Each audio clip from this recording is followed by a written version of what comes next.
សមិទ្ធផលថ្មីក្នុងវិស័យព្រះពុទ្ធសាសនាស្ថិតក្នុងទីអារាមវត្តវេលង្វាន់ព្រែកសាមញ្ញភូមិព្រែកសាមញ្ញឃុំព្រែកសាមញ្ញស្រុកឆ្លងខេត្តក្រចេះដែលទើបកសាងរួចត្រូវបានប្រពៃពិធីបុណ្យបញ្ចុះខណ្ឌសីមាពុទ្ធាភិសេកនិងឆ្លងសមិទ្ធផលនានានៅព្រឹកថ្ងៃទី27ខែមេសាឆ្នាំ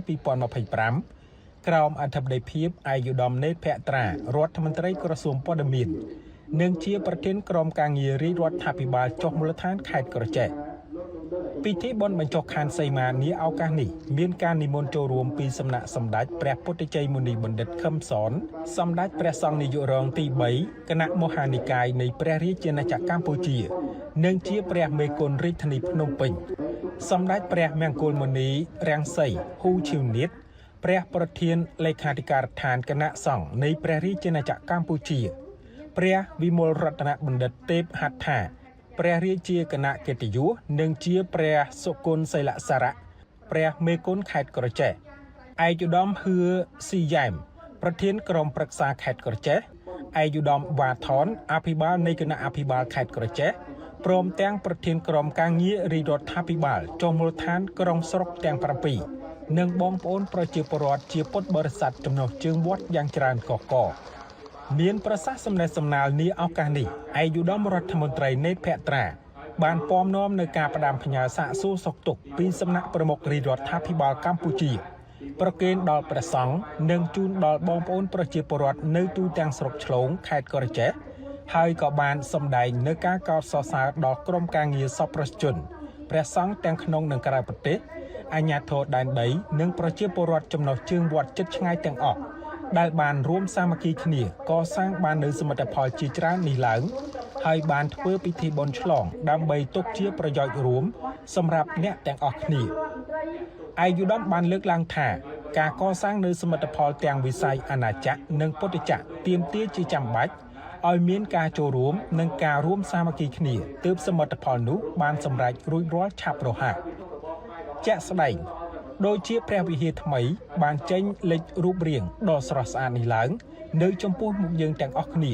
គឺពិតជាបានមកពីការចូលរួមពីសប្បុរសជននិងពុទ្ធបរិស័ទគ្រប់ទិសទីនិងគួបផ្សំទៅនឹងសង្គមជាតិទាំងមូលមានសុខសន្តិភាពស្ថិរភាពក្រោមការដឹកនាំប្រកបដោយគតិបណ្ឌិតរបស់សម្ដេចតេជោហ៊ុនសែនអតីតនាយករដ្ឋមន្ត្រីនៃព្រះរាជាណាចក្រកម្ពុជានិងមានសម្ដេចមហាបវរធិបតីហ៊ុនម៉ាណែតជានាយករដ្ឋមន្ត្រីនៃព្រះរាជាណាចក្រកម្ពុជានាអាណត្តិទី7នៃរដ្ឋសភាឯកឧត្តមនេតភក្ត្រាបានលើកឡើងថាព្រះវិហារនេះត្រូវបានកសាងយូរឆ្នាំណាស់ទើបរួចរាល់ហើយពិតជារីករាយសាទរចំពោះសមិទ្ធផលនៅក្នុងវត្តវេលង្វាន់ហៅវត្តព្រែកសាមញ្ញព្រោះជាមនុញ្ញផលបានពីទឹកចិត្តសទ្ធាជ្រះថ្លានិងជឿជាក់ចំពោះសាសនាហេតុនេះសូមអំពាវនាវដល់ព្រះសង្ឃអាចារ្យគណៈកម្មការនិងពុទ្ធបរិស័ទចំណុះជើងវត្តចូលរួមថែរក្សាទុកជាគុណប្រយោជន៍និងសម្បត្តិរួមរបស់យើងទាំងអស់គ្នាទាំងផ្លូវលោកនិងផ្លូវធម៌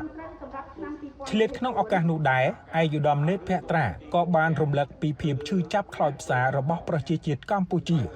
ក្រោមការដឹកនាំរបស់របបខ្មែរក្រហមដោយបានចាប់ផ្សឹកព្រះសង្ឃនៅក្នុងព្រះពុទ្ធសាសនាគ្មានឡើយសាសនាអ៊ីស្លាមនិងគ្រឹះសាសនានោះទេពោលគឺសេរីភាពខាងជំនឿសាសនាត្រូវបានបំបត្តិចោលទាំងស្រុងដោយក្នុងនោះទីវត្តអារាមដែលជាកន្លែងគោរពបូជារបស់ប្រជាពលរដ្ឋជាពុទ្ធបរិស័ទត្រូវបានពួកខ្មែរក្រហមយកធ្វើជាកន្លែងឃុំឃាំងកន្លែងចិញ្ចឹមសត្វជាដើមប៉ុន្តែក្រោយថ្ងៃរំដោះ7មករាឆ្នាំ1979ដែលដឹកនាំដោយសម្ដេចជាស៊ីមសម្ដេចហេងសំរិនសម្ដេចតេជោហ៊ុនសែនព្រមទាំងអិសរាជជនស្នេហាជាតិកម្ពុជាជាច្រើនរូបទៀតបានធ្វើឲ្យប្រជាជនកម្ពុជារាប់លាននាក់បានរស់រានឡើងវិញនិងរីកចម្រើនជាលំដាប់ឯកឧត្តមប្រធានក្រុមការងារបានបញ្ជាក់ថាការរីកចម្រើនក្នុងផ្នែកពុទ្ធចក្របានឆ្លុះបញ្ចាំងឲ្យឃើញនូវភាពប្រាកដនិយមរបស់ប្រជាជនកម្ពុជាដែលគោរពសិទ្ធិសេរីភាពខាងជំនឿសាសនាលើកស្ទួយព្រះពុទ្ធសាសនាដោយផ្អែកលើមូលដ្ឋានថែរក្សាប្រពៃណីជាតិនិងលើកកម្ពស់តម្លៃសីលធម៌សង្គមតាមរបាយការណ៍របស់លោកស្រីគង់លឹមហូអភិបាលស្រុកឆ្លងបានឲ្យដឹងថា បបហេតុនៃសមិទ្ធផលនានាដែលសម្រេចបាននិងកំពុងធ្វើពិធីបុណ្យបញ្ចុះខណ្ឌសីមានិងសម្ពោធដាក់ឲ្យប្រើប្រាស់នៅសមិទ្ធផលនានានាពេលនេះដោយមានការផ្ដួចផ្ដើមដោយព្រះគ្រូចៅអធិការវត្តមុនជាច្រើនអង្គហើយចុងក្រោយនេះពីឆ្នាំ2009ដល់ឆ្នាំ2016ដឹកនាំដោយព្រះគ្រូផូនចាន់ទីនិងបន្តមកព្រះគ្រូយ៉ែមសុកហេងចៅអធិការវត្តវេឡុងវ៉ាន់ចាប់ពីឆ្នាំ2016រហូតដល់បច្ចុប្បន្នដែលបានខិតខំប្រឹងប្រែងស្វែងរកសពប្រសិជន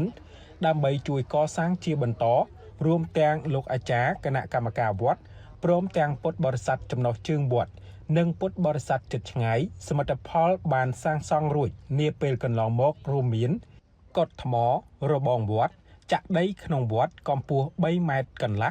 ចាក់សាបរៀបឥដ្ឋកន្សែងក្នុងទីធ្លាបរិវេណវត្តពង្រីកឧបដ្ឋានសាលាសាងសង់ខ្លោងទ្វារខាងលិចខាងកើតរោងបាយជាប់សាលាឆាន់បង្គោលភ្លើងសូឡាក្នុងវត្តនិងតាមផ្លូវក្នុងភូមិចំនួន200ដើមដងទង់មួយគូកម្ពស់30ម៉ែត្រនិង3តឹកកញ្ចុះអំពីឈើកសាងប្រាសាទតាម៉ៅយាយទេពរូបសំណាកព្រះអង្គប្រោសបញ្ចវគិយភិក្ខុរូបសំណាកព្រះអង្គទ្រង់អភ័យនិងខឿនរូបសំណាកព្រះបាទជ័យវរ្ម័នទី7រូបសំណាករាជសីហ៍គុជសីហ៍និងសមិទ្ធផលជាច្រើនទៀតចំណាយថវិកាអស់ប្រមាណជាង$800,000ដោយឡែកចំពោះសមិទ្ធផលថ្មីគឺព្រះវិហារថ្មីដែលសាងសង់រំលេចដោយរចនាបថដ៏ស្រស់ស្អាតនេះចាប់ផ្ដើមសាងសង់ឡើងនៅដើមឆ្នាំ2012ហើយរួចរាល់ជាស្ថាពរនៅចុងឆ្នាំ2022ចំណាយថវិកាចំនួន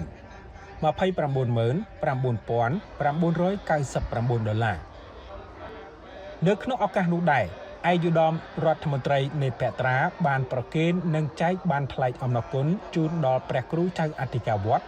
និងសពប្រសិជននិងបានអញ្ជើញកាត់ខ្សែបូនិងកាត់ឫស្សីមាសម្ពោធឆ្លងដាក់ឲ្យប្រើប្រាស់នៅសមិទ្ធផលនានាក្នុងវត្តជាផ្លូវការចាប់ពីពេលនេះតទៅ